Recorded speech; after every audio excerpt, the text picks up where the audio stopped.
देखने वाली बात होगी, लेकिन कल के शानदार मूव के बाद आज कंसोलिडेट करता हुआ नजर आया बाजार। मिड कैप और स्मॉल कैप, जैसा कि आप भी मेंशन कर रहे थे, थोड़ा पेन में था, लेकिन ब्रेथ में फिर भी टसल देखने को मिल रही थी। बुल्स और बेयर्स के बीच आज खासी टसल। लेकिन इम्पॉर्टेंट सवाल ये कि जिस तरीके से आज कंसोलिडेशन का माहौल था मार्केट में, क्या लग रहा है आपको अब कौन से लेवल्स इंपॉर्टेंट नजर आ रहे हैं और कितना कुछ रिजल्ट पर डिपेंड करता है? अगर इन्फोसिस के नतीजे अच्छे आ गए तो क्या यहाँ से मार्केट फिर से एक बाउंस बैक करेगा? बिल्कुल, देखिए बहुत रेलेवेंट सवाल पूछा आपने और दूसरे सवाल का जवाब पहले देता हूँ, लेवल्स पर उसके बाद आता हूँ। आई थिंक मार्केट में एक दो अच्छे नंबर्स की और दरकार है अभी। HDFC बैंक और ICICI बैंक जितना कर सकते थे ना श्रेया, वो उन्होंने कर लिया जी। अब बियॉन्ड अ पॉइंट, अब जैसे कहते हैं ना कि अब एक बॉलर 5 विकेट ले सकता है, उससे ज़्यादा बाकी बॉलर्स को भी काम करना पड़ेगा, है ना। एक बैट्समैन डबल सेंचुरी मार सकता है, बाकी तो थोड़ा बहुत तो बाकियों को भी करना पड़ेगा, है ना। वो टीम वर्क है, मार्केट भी टीम वर्क है। मैं बार बार स्पोर्ट्स के साथ क्यों कोरिलेट करता हूँ, क्योंकि वो सबसे ईजी होता है कोरिलेट करना। तो ठीक है, एक बैट्समैन दो बैट्समैन अच्छा कर रहे हैं, लेकिन बाकियों को भी थोड़ा तो करना पड़ेगा ना। ऐसा तो नहीं हो सकता कि बाकी सब जीरो बनाए। फिर वो सचिन की टीम जो थी ना 90s वाली, उसका हाल हो जाएगा कि सचिन बहुत अच्छा करते थे, पूरी कोशिश करते थे, लेकिन बाकी टीम बिल्कुल ऐसी कुछ कर ही नहीं पाती थी। तो ये दो स्टॉक्स ने अपना काम कर लिया। अब थोड़ा सा हमको और ज़्यादा और थोड़ा सपोर्ट चाहिए। प्लस मंगलवार का भी फैक्टर है, सेंसेक्स की वीकली एक्सपायरी है और अब तो जेन स्ट्रीट भी वापस आ गया। खैर वैसे वो मैं मजाक में कह रहा हूँ, लेकिन मतलब मंगलवार का फैक्टर भी मार्केट के ऊपर थोड़ा सा हावी है, तो उस वजह से भी एक इम्पैक्ट है। लेकिन जब तक आप 24,950 के ऊपर हैं तब तक बाज़ार ठीक है, तब तक कोई स्ट्रेस नहीं है। इन्फोसिस के नंबर्स और कमेंट्री, ये जैसा आपने पूछा मुझसे, ये अगला ट्रिगर होगा मार्केट के लिए। देखिए, एक मैं आपको सेंस बताऊँ ना क्या हो रहा है आज इन्फोसिस क्यों इतना गिरा। एक सेंस बन रही थी मार्केट सर्कल में कि शायद इन्फोसिस बायबैक अनाउंस करेगा। वो बायबैक अगर उनको अनाउंस करना होता है तो वो 2 दिन का मिनिमम नोटिस देना होता है। अब वो नहीं आ सकता कल के उसमें। अब जो कोई ये सोच के चल रहे हैं कि कल बायबैक इन्फोसिस अनाउंस कर देगा, ऐसे नहीं होता है। वो बोर्ड मीट अनाउंस करनी पड़ती है, पहले 2 दिन का नोटिस देना पड़ता है। तो हो सकता है बाद में आ जाए, वो अलग बात है। और नंबर्स के हिसाब से भी इन्फोसिस के नंबर्स में मार्केट काफ़ी पॉजिटिव होकर जा रहा है। TCS के केस में, विप्रो के केस में, HCLTech के केस में मार्केट थोड़ा डरा गया था। इन्फोसिस के केस में तो मार्केट एक्सपेक्ट कर रहा है कि इन्फोसिस इकलौती IT कंपनी होगी जो कांस्टेंट करेंसी में एक्चुअली ग्रोथ डिलीवर करेगी। तो उस हिसाब से मार्केट पॉजिटिव होकर जा रहा है। तो अनलेस ये कुछ बहुत बड़ा करते हैं और बहुत बड़ा अनाउंसमेंट करते हैं, थोड़ा सा यहाँ से सपोर्ट दिखना थोड़ा मुश्किल लग रहा है मुझे। But let's see.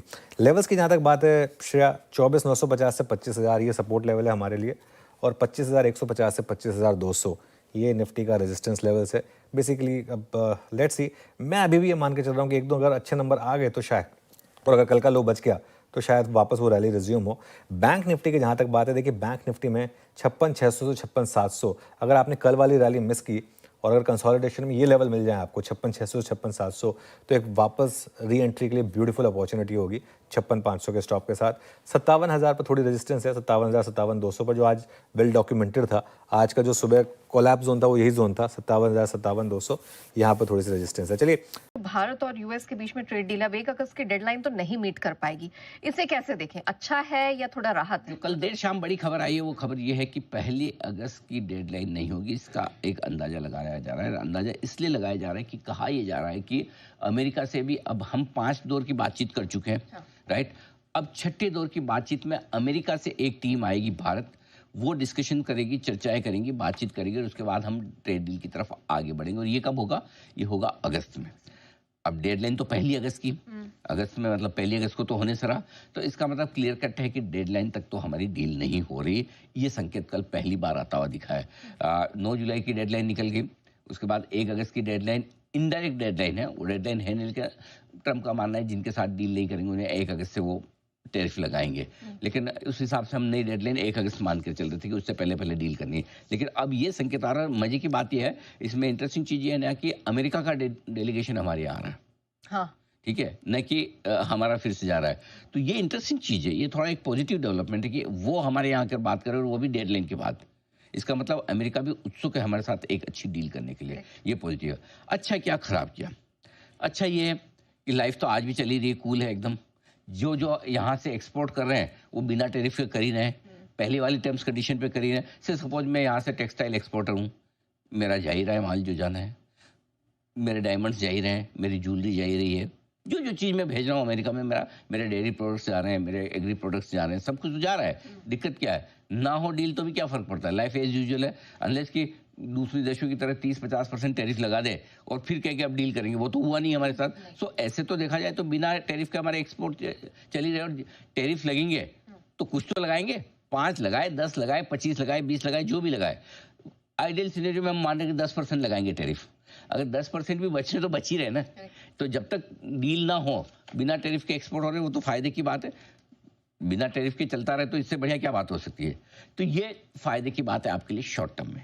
लेकिन थोड़ा सा लॉन्गर टर्म आप देखेंगे तो लॉन्गर टर्म में क्या है, नेगेटिव क्या है। नेगेटिव है कि भाई देखो, जब तक डील नहीं होगी ना, तलवार लटकी हुई है, अनिश्चितता बनी हुई है। अगर मैं एक बड़ा बिजनेसमैन हूँ और मुझे अमेरिका के साथ बड़ा कारोबार करना है, अब मैं नया कारोबार कितना करूँ, कितना ना करूं, और बढ़ाऊं ना बढ़ाऊं, मुझे नहीं पता कि आज जो मैं समझो मैं एक फैक्ट्री लगा रहा हूं, उसमें इन्वेस्टमेंट कर रहा हूं 500,000 करोड़ का, यहाँ से मैं अमेरिका एक्सपोर्ट करूंगा, ठीक है। अब पता नहीं मैं जो प्रोडक्ट बना रहा हूँ आज मेरी कॉस्ट एक्स है, कल को इस पे टैरिफ 15% लग गया तो एक्स प्लस 15% मेरा तो प्रॉफिट ही खत्म, राइट। तो मैं कर पाऊंगा नहीं कर, तो जब तक डील नहीं होगी, हालांकि वो एक अलग बात है कि डील होने के बाद भी अनिश्चितता हमेशा, जब तक ट्रंप है तब तक अनसर्टेनिटी बनी रहेगी। Master of uncertainty. हाँ, he master the art of uncertainty, है ना। तो इसलिए वो बनी रहेगी, वो खत्म होने वाली नहीं है। सो मेरा ये मानना है, लेकिन फिर भी एक बार कम से कम ट्रेड डील हो जाए तो थोड़ा दिमाग से वो ठंडा हो जाए, शांत हो जाए कि हाँ भाई अब ये टर्म्स कंडीशन पे हमें करना है। लेकिन जब तक नहीं हो कोई बात नहीं, अगस्त में आइए, बात करेंगे, मुलाकात करेंगे, और हम G20 की तरह आपको बढ़िया से खातिरदारी भी करेंगे। लेकिन एक ही रिस्क है, अब से लेकर डेलीगेशन जब अमेरिका का आएगा और बातचीत करेगा, तब तक ये है कि ट्रंप अपना मुंह ना खोल दे, कुछ ऐसा वैसा ना बोल दे, ठीक है। कोई स्टेटमेंट ऐसी वैसी दे दी ना तो फिर वो मतलब मामला थोड़ा मूड बिगाड़ सकता है। वो बोलेगा बहुत टाइम लगा रहे हो तुम, ठीक नहीं है ये, मतलब ऐसा वैसा कुछ भी कह सकते हैं, भरोसा नहीं ना उनका। बाद में 2 दिन बाद फिर से कहते हैं, वो कुछ बोल नहीं सकते हो आप उनका। तो बस वही एक थोड़ी सी है। सो कुल मिला के डील का थोड़ा डिले होना न हमारे लिए बहुत पॉजिटिव, न हमारे लिए न्यूट्रल है, चलेगा जब होनी हो गया। अब क्या है, कुछ चीज़ों में ना वो कई बार क्या होता है ना, आप कुछ चीज़ों को भगवान भरोसे ही छोड़ देते हो, यार जब होनी होगी हो जाएगी, यार देख लेंगे। मैं अभी उस मोड में आ गया हूँ, जब होनी होगी हो जाएगी, जिस रेट पे होनी हो जाएगी। अभी चलने तो दोनों लगे हुए हैं ना, जब तक कुछ खराब ना बोले ना, चलने दो, बात कर। सो न्यूट्रल है हमारे लिए। ठीक है, चलिए। अभी न्यूट्रल, आपने एफआईएस का जिक्र किया, कल थोड़ी राहत, तो ऐसा नहीं कि बिकवाली रोक दी है, लेकिन थोड़ी राहत जरूर दी है। इसका कितना जोश हमें मिलेगा? देखो, हम तो क्या है, वो अपना कैसा है ना सिस्टम, दिल है छोटा, छोटी सी आशा, ज्यादा कुछ चाहिए नहीं। भाइयों तुम ना खरीदो कोई बात नहीं, तुम्हारी मर्जी, तुम्हारे पैसे, बेचो तो मत यार। हम हाँ तो मेरा बेचते तो हमारा मुर्गा। कल आप देखो कल क्या हुआ, कल 100 पॉइंट आप निफ्टी पे बढ़ गए, 600 पॉइंट आप बैंक निफ्टी पे बढ़ गए, ठीक है। और एफआई ने क्या किया, खरीदा नहीं, बेचा है 1680 करोड़ का कैश में। सामने 280 करोड़ के स्टॉक फ्यूचर्स और बेचे, लेकिन इंडेक्स फ्यूचर्स 570 करोड़ के खरीदे, जो कि कोई बहुत बड़ा नहीं है। एफआईएस की इंडेक्स लॉन्ग पोजीशन फ्यूचर्स में अब भी 15% पे जो नीचे है। कल जो आंकड़ा है, नेट बिकवाली का आंकड़ा है, वो एफआईएस का है 1300 करोड़ का, 1400 करोड़ का, जो कि हाल ही के दिनों का सबसे छोटा आंकड़ा है, ठीक है। कल बेचना कम किया, उसमें हमारे बाजार ने सेंचुरी मार दी, निफ्टी ने, करेक्ट, और बैंक निफ्टी ने भी तेजी कर दी। अब देखिए एफआईएस के आंकड़ों में क्या हुआ होगा, छोटा आंकड़ा दिखा, आंकड़ा 1700 करोड़ की बिकवाली का छोटा है, लेकिन चर्निंग तो हुई होगी। कुछ तो होंगे एफआईएस जिन्होंने रिलायंस बेचा होगा, 3-3.5%, कोई यूं ही नहीं गिरता, करेक्ट, है? कोई तो एफआईएस होंगे जिनका मन हुआ तो रिलायंस बेच के मैं तो एचडीएफसी और आईसीआईसीआई से लूंगा, करेक्ट। सो पोर्टफोलियो चर्निंग तो चल रही है, मुझे क्या लेना है क्या बेचना वो अलग चीज़ है। सो नेट आंकड़ों से आपको बाजार की सही तस्वीर पता नहीं चलती, वॉल्यूम्स काफ़ी है। एफआईएस का भी सिस्टम सिंपल है, थोड़ा बढ़ेगा तो बेचेंगे, एकदम लोअर लेवल पे नहीं बेचेंगे, और पोर्टफोलियो चर्निंग करते रहेंगे, ये इन आंकड़ों का मतलब है। तो बस ये हो क्या रहा है, एक दिन तेजी आती है, एक दिन मंदी आती है, क्लैरिटी क्यों नहीं है? क्लैरिटी बिल्कुल क्लियर है एकदम नेहा जी, क्योंकि देखिए 2 तरह की फोर्सेस है बाजार में, रादर 3 तरह की।